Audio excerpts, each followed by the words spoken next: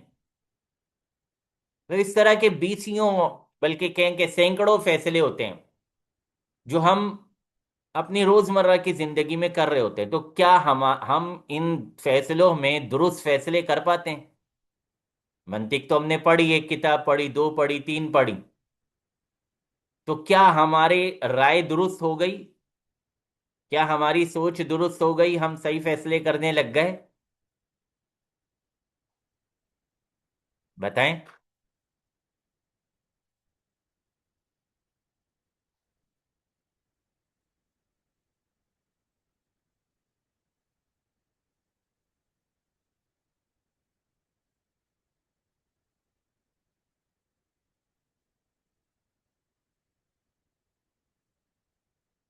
Reply نہیں دیتے آپ لوگ ہیں؟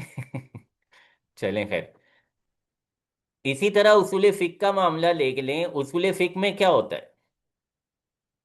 میں اصول فقہ بیسیکلی اس کا مضمون ہے، اصول فقہ کا مقصد کیا ہے؟ اصول فقہ کا مقصد یہ ہے کہ ہم دلائل سے مسائل کو اخذ کر سکیں، مسائل کا استنباط کر سکیں، دلائل سے مسائل کا استنباط کر سکیں۔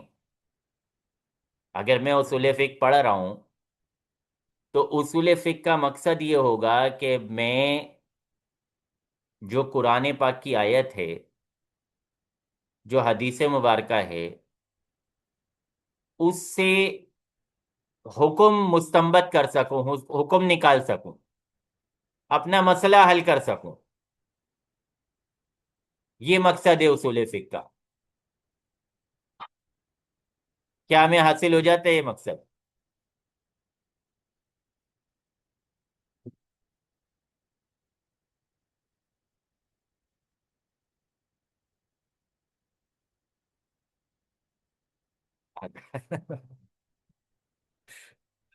آدھا تو نہ ہی ہو تو بہتر ہے۔ یہ مطلب ایک نازک فنون ہے، ہر ایک میں ایسا نہیں ہے، لیکن یہ اصول فقہ جس کی میں بات کر رہا ہوں، یہ ایک نازک فن ہے۔ اس میں یا تو پورا حاصل ہونا چاہیے مہارت، یا پھر نہیں ہونی چاہیے۔ یہ آدھے آدھے والا جو ہے نا، یہ بہت زیادہ گڑبڑ معاملہ ہے، یہ نہیں ہونا چاہیے۔ تو بھائی اصول فقہ کیوں پڑھ؟ اصول فقہ بیسیکلی کس کا مضمون ہے؟ اصول فقہ بنیادی طور پہ مضمون ہے ان حضرات کا جو مجتہد ہوتے ہیں، جو مفتی ہوتے ہیں۔ مسائل استنباط کرنا، مسائل اخذ کرنا کس کا کام ہوتا ہے؟ میرا آپ کا کام تو نہیں ہے نا۔ مفتی صاحب مسائل اخذ کرتے ہیں، مفتی صاحب مسائل مستنبط کرتے ہیں، وہ مسائل کا استخراج کرتے ہیں، میں اور آپ تو نہیں کرتے استخراج۔ ایسا ہی ہے نا؟